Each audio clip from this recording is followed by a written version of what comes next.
내년 예산 규모가 올해보다 줄어들어서 농업 예산에도 빨간불이 켜졌습니다. 핵심 예산마저 확보가 어려울 것으로 보입니다. 지금 이 시각 고속도로는 전 구간에서 대체로 원활한 소통을 보이고 있습니다. 자세한 교통 상황 알아봅니다. 천년 동안 번영을 누렸던 신라의 수도 경주에 조선시대 모습을 담은 특별 전시회가 국립경주박물관에서 열리고 있습니다. 클릭스포츠 오늘은 K리그 잔류를 위해 총력을 쏟고 있는 프로축구 대구FC의 주말 경기와 하반기를 전망해봅니다. 네, 시청자 여러분 안녕하십니까? 9월 20일 금요일 아침 대구 MBC 뉴스투데이입니다. 네, 오늘 대구와 경북 지역은 대체로 맑은 가운데 일교차 큰 날씨가 이어지겠습니다. 현재 일부 내륙에는 안개가 짙게 끼어 있어 교통안전에 유의하셔야겠습니다. 공진희 기상캐스터입니다. 즐거운 한가위 보내셨나요? 연휴 셋째 날인 오늘도 대체로 맑아서 오가는 길 날씨로 인한 불편은 없겠습니다. 다만 늦더위는 여전합니다. 선선한 아침과 달리 낮에는 대구의 기온이 31도까지 오르며 어제보다 더 덥겠습니다. 다른 경북 지역도 30도 안팎까지 기온이 오르겠습니다. 한편 일부 내륙에서는 짙은 안개를 주의하셔야겠습니다. 안동의 가시거리가 200m로 시정이 짧아져 있는데요. 운전하시는 분들 각별히 주의를 하셔야겠습니다. 이 안개는 기온이 오르면서 점차 거치겠습니다. 날씨였습니다. 철도와 도로 같은 SOC 분야 내년 예산이 대폭 깎일 것이라는 소식 전해드린 바 있는데요. 이 농업 예산 확보에도 빨간불이 켜졌습니다. 예산 규모가 올해보다 줄어들고 핵심 예산마저 확보가 어려울 것으로 보입니다. 김건엽 기자입니다. 기재부가 농식품부에 배정한 내년도 지출 한도는 12조 8천억 원입니다. 올해 예산보다 7천억 원 이상 줄여 내년 예산을 편성할 것을 요구하고 있습니다. 농가 소득 보전을 위해 확대하려던 직불제 사업에 당장 차질이 불가피해졌습니다. 농식품부는 헥타르당 80만 원인 고정 직불금을 90만 원으로 10만 원 올리기로 하고 765억 원을 요구했지만 반영되지 않았습니다. 논농업 직불금을 헥타르당 100만 원까지 인상해 주기로 약속을 하였습니다. 그런데 100만 원에 훨씬 못 미치는 80만 원으로 고정한다는 것은 농민들에게 상당한 영농 상실감을 줄 수밖에 없다.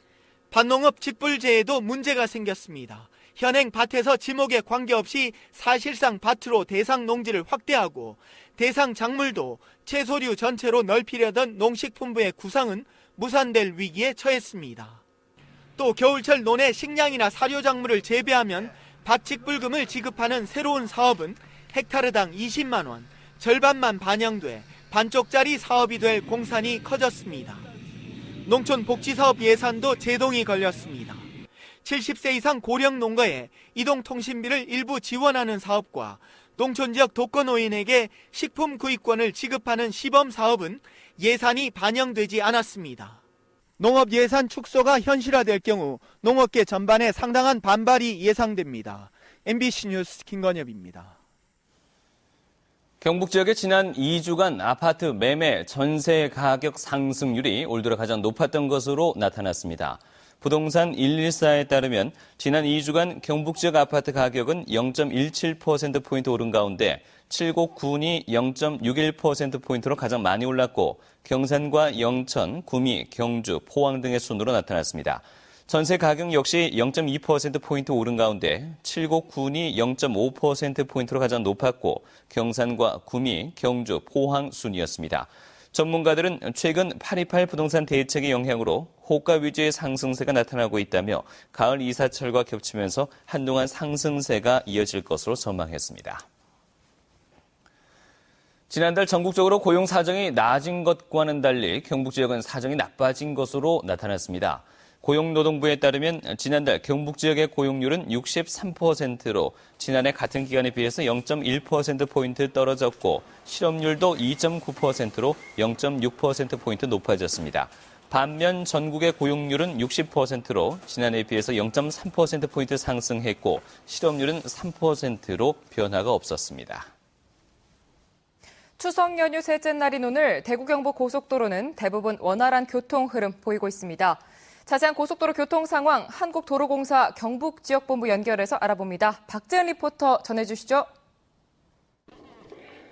네, 어제는 이른 아침 시각부터 하루 종일 고속도로가 몸살을 앓았었는데요. 지금은 언제 그랬냐는 듯 전반적으로 원활한 모습입니다. 먼저 경부고속도로 지금 보시는 것처럼 북대구 나들목 부근으로 상하행서 모두 시원하게 달리고 있습니다. 다음은 중앙고속도로 쪽으로 한번 이동을 해보겠습니다. 보시는 화면 다부 부근인데요. 춘천이나 부산 양방향 모두 편안한 흐름 보이고 있습니다. 이어서 중부 내륙고속도로 상황 한번 살펴보겠습니다.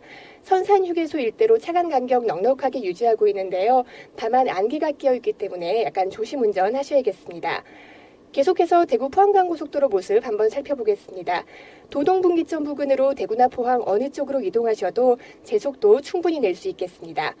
마지막으로 88고속도로인데요. 함양 나들목 부근으로 들어오고 나가는 차량들 매끄럽게 달리고 있습니다. 이제 긴 추석 연휴가 중반으로 접어들었는데요. 오늘 하루는 39만 대 정도가 대구와 경북 지역을 빠져나갈 것으로 보입니다. 끝까지 안전운행 하시기 바랍니다. 지금까지 한국도로공사 경북지역본부였습니다. 도청 이전 신도시와 예천을 연결하는 예천 방면 진입도로 개설 공사가 이달 중에 발주합니다. 예천 방면 진입도로는 예천읍 남본리에서 신도시 제2행정타운 입구까지 8.5km, 882억 원으로 이달 중 발주해 오는 2015년 연말 완공될 예정입니다. 지난 2월 856억 원으로 공사에 들어가 2015년 4월에 완공되는 안동 방면 진입도로와 함께 2개 노선이 완공되면 경북 지역에서 신도시로 진입하는 불편을 덜 수 있을 것으로 보입니다. 경북 지역에 소나무 재선충병이 확산되고 있습니다. 경북산림환경연구원에 따르면 지난달까지 확인한 재선충병 감염 소나무는 모두 922그루로 지난해보다 110그루가 늘었습니다. 감염 의심 소나무는 17,000여 그루가 늘어난 8만 3천여 그루로 집계됐는데 지역별로는 포항이 540그루로 가장 많이 발견됐고 칠곡과 구미 등지에서도 확인되고 있습니다. 신라의 수도로 천년 동안 번영을 누렸던 경주. 그렇다면 그 이후 조선시대 경주는 어떤 모습이었을까요? 그 궁금증을 풀어줄 특별전시회가 국립경주박물관에서 열리고 있습니다. 김병찬 기자입니다. 18세기 말 조선시대에 제작된 경주 읍내 전도입니다. 성곽의 모양이 뚜렷하게 보일 정도로 사실적이어서 사료적, 회화적 가치가 높습니다.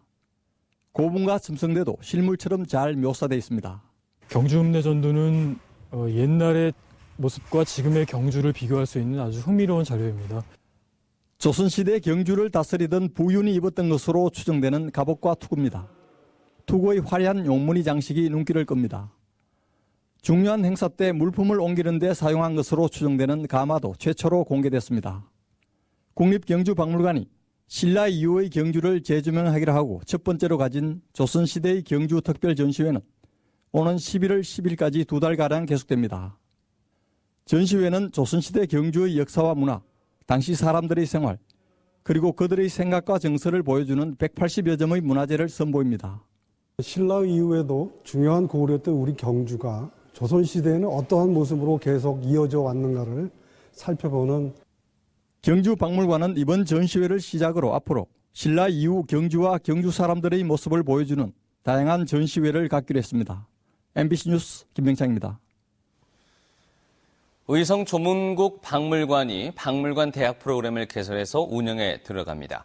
박물관 측은 서강대 이종욱 전 총장과 동국대 김병권 박사 등 국내 고대사 전문가들을 초청해 의성을 중심으로 번성한 고대국가 조문국의 탄생과 성장, 탑리 5층 석탑으로 본 신라 석탑의 의미 등을 재조명할 예정입니다. 박물관 개관 이후 첫 대중 강연 프로그램인 이번 박물관 대학에는 지역에서 70여 명의 주민들이 참가하고 있습니다.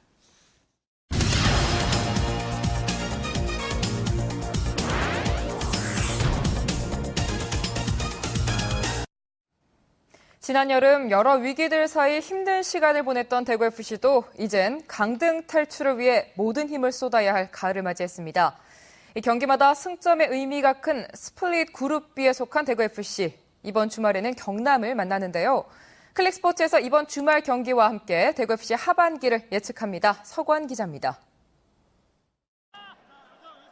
K리그 클래식 8위부터 14위가 속한 그룹 B.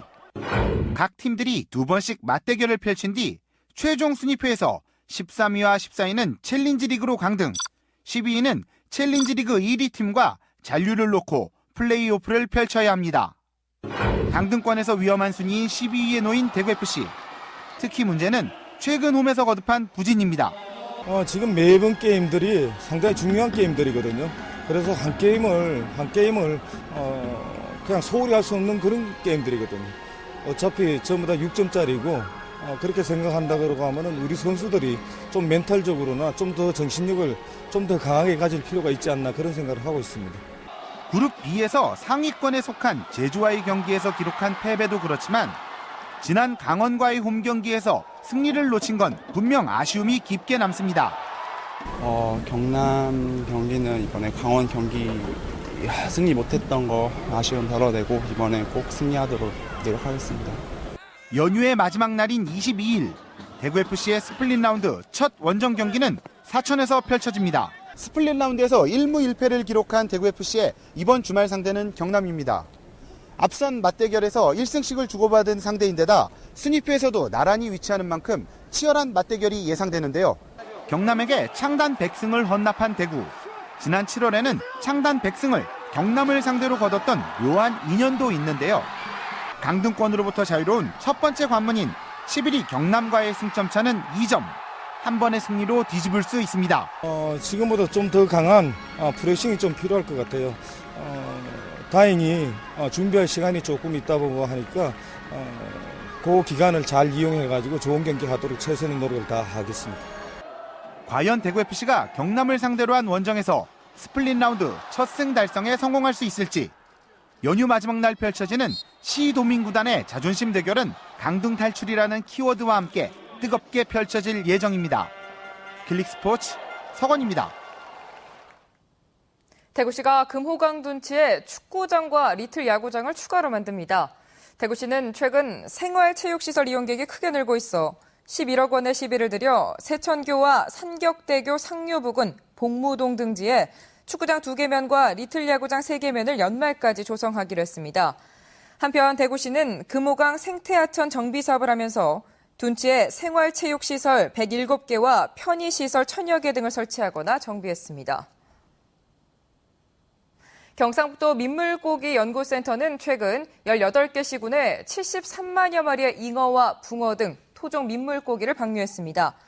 이번에 방류한 토속어류는 민물고기센터에서 지난 5월부터 종묘 생산에 들어가 넉 달 동안 키운 4에서 6cm 크기의 우량치어입니다. 민물고기센터는 올해 하반기 경제성 냉수성 어종인 송어와 산천어의 종묘 생산을 통해 치어 방류 사업을 펴기로 했습니다. 포항 죽장 가시오가피 고부가 가치화 사업이 농림축산식품부로부터 향토산업 육성 대상으로 선정돼 집중 육성됩니다. 포항시는 오는 2015년까지 국토비 등 33억 원을 투입해 가공시설 설치와 기능성 건강식품 연구를 추진할 예정입니다. 죽장 면일대 가시오가피 재배 면적은 165만여 제곱미터로 전국 생산량의 절반을 차지하고 있습니다.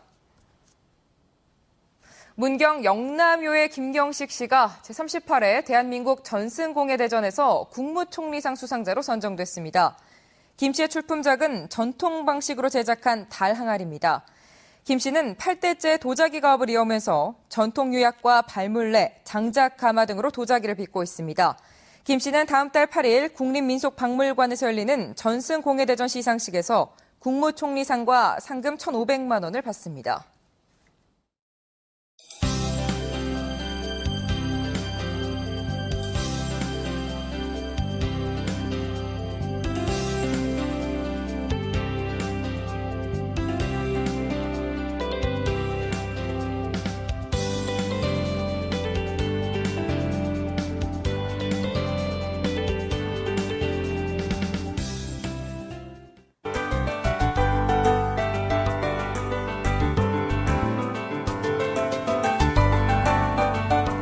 즐거운 추석 연휴 보내고 계신가요? 연휴 셋째 날인 오늘도 대체로 맑아서 오가는 길 날씨로 인한 불편은 없겠습니다. 다만 늦더위는 여전합니다. 이 선선한 아침 저녁과 달리 낮에는 대구의 기온이 31도까지 오르며 어제보다 더 덥겠습니다. 감기에 걸리지 않도록 옷차림에 더욱 신경을 쓰셔야겠습니다.